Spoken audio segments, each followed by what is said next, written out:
Ladies and gentlemen, dear friends, good morning and welcome to the Kaunas Technical University for this 2 days of reflection entitled Our Existence, Music as a Tool of Resistance and Inspiration in the Context of Political Oppression. My name is Amaury de Clausel. I'm a conductor and a composer, and since the beginning of my career, I've been particularly interested in the music of composers who are victims of totalitarianisms. I wrote the first book in French on the victims of Nazism, Les Voix étouffées du Troisième Reich, and Art de Musique, the stifled voices of the Third Reich, and Art de Musique, in 2005, and founded the Forum Voix étouffées in 2003 with the aim of raising awareness of the music of these composers, most of whom have remained unknown. Since 2009, we have been working with the European Union on intra-European projects bringing together musicians, researchers and educators to promote these composers toward the general public and explore the role of music in authoritarian regimes. Hence the purpose of our symposium this weekend. Having recently undergone an operation, my state of health doesn't allow me to be with you on this occasion. I deeply regret it and apologize for not being with you.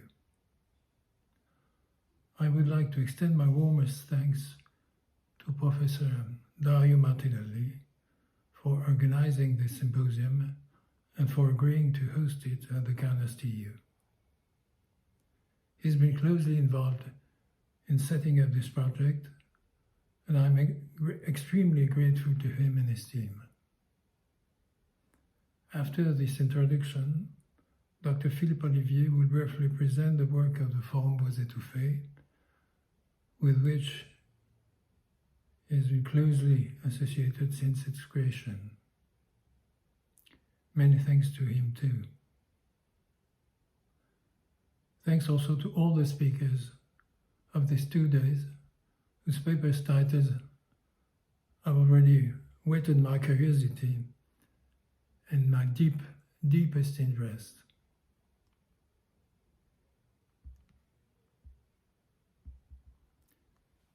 Bear with me 2 minutes more, because I would like to introduce you to this Europe Voix étouffées project, in the framework of which this symposium is being held.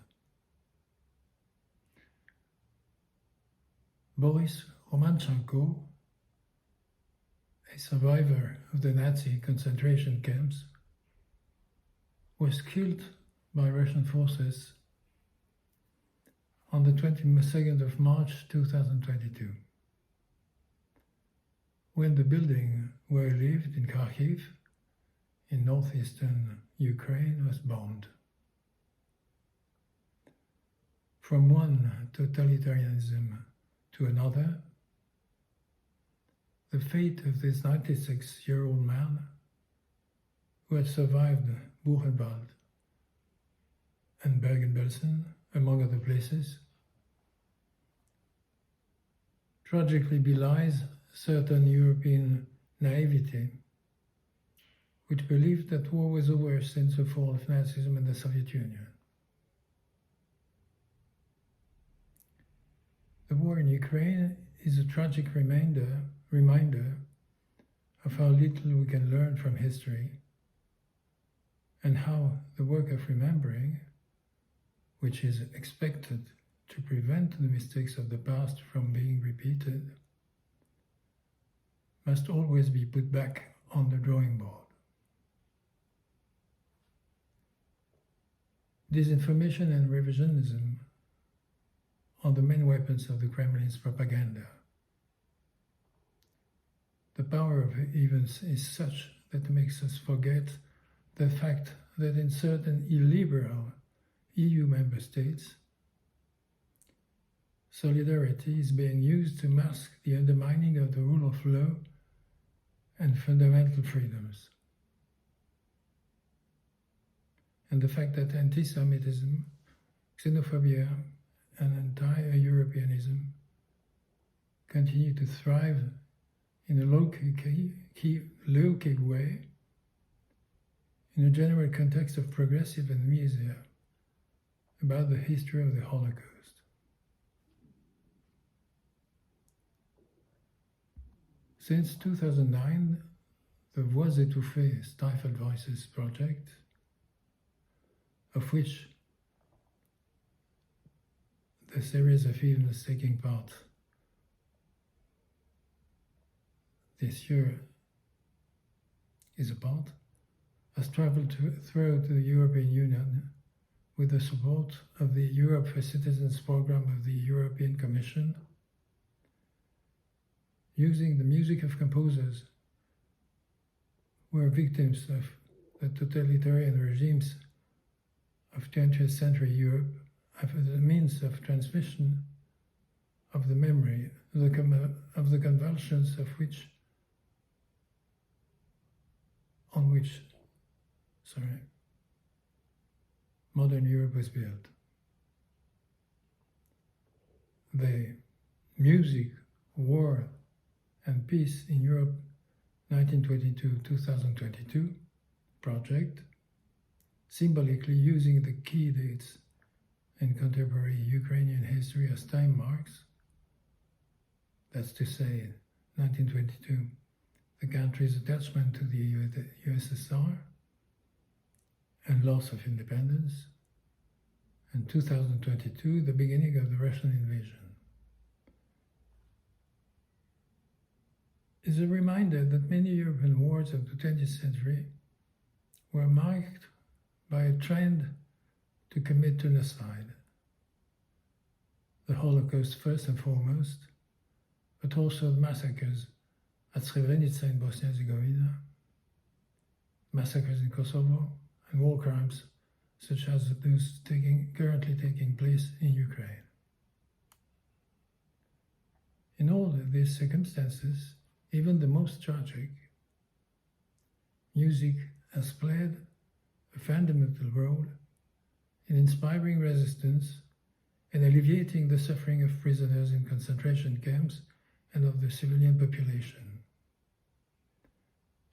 In some cases, as in the Baltic states, music is a powerful driving force on the road to independence.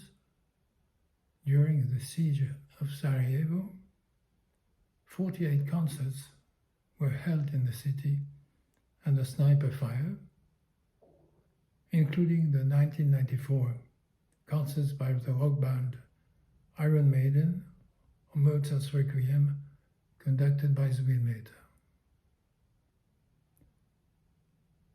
The project geographical organization symbolically constitutes a cultural front against the aggressor, since from Finland to the Black Sea, it brings together all the countries sharing border with Russia or Ukraine, including 3 associated partners in Lviv, Kyiv, and Sarajevo.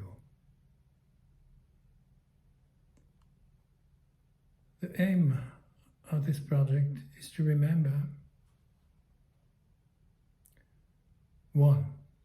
The fundamental crime of the Holocaust through the use of music in events and memorial sites such as the Auschwitz and for the first time for the Voix étouffées Terezin camps, where musical life developed in a way that it's still hard to believe, and whose composers will feature prominently in the proposed events.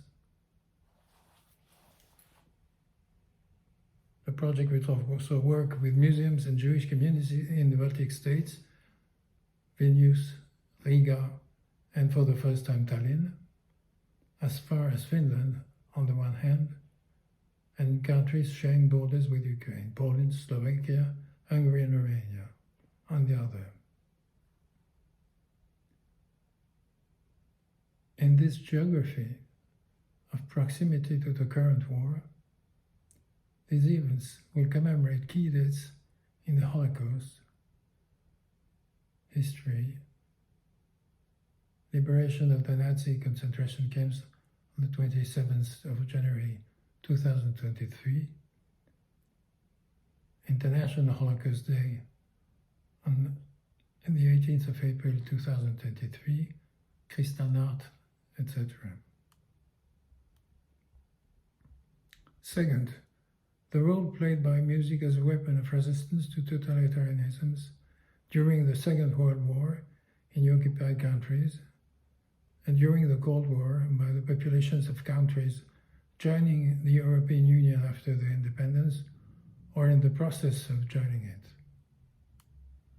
The singing revolution that led to the independence of the Baltic states at the end of the 80s, and the role of rock music in the 70s and the 90s in the cultural destabilization of young people in the countries behind the Iron Curtain. The project is transnational in its organization. It brings together 27 organizations from 17 EU member states with 13 big events, including 25 concerts in as many countries. This is the largest project presented by the Forum Voix Étouffées since its creation. It is also the biggest in terms of the way it operates. The activities are based on the principle of exchange, with each artist giving a concert in a country other than his or her own. Vienna, for instance, will host a dedicated festival for 3 orchestras from Romania, Hungary, and France. The orchestras and choir of Vilnius will go to Estonia, and the Italian solisti Aquilani will go to Latvia.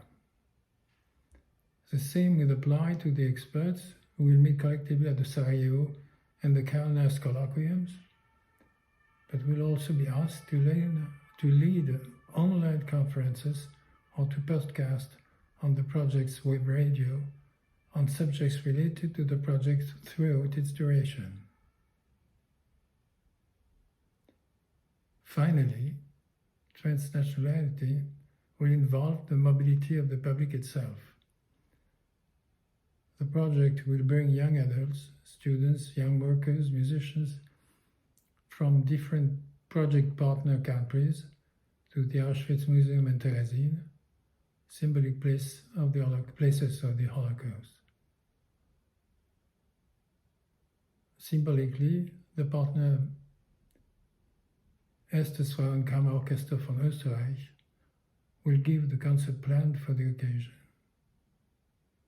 The young trainees at the Junger Künstler Festival in Bayreuth come from all over Europe and are involved in an educational workshop on the subject of music and war, are part of this mobility of audiences. Generally speaking, the role of women musicians in the orchestra of the Shoah or in the resistance to totalitarianism, or that of women composers neglected or even ghettoized by research, will be highlighted in the events organized by the project. Ladies and gentlemen, dear friends, this is the framework of the symposium which you are taking part in. I wish you a most interesting and studious weekend, and once again convey my gratefulness to Professor Martinelli for his engagement in the project.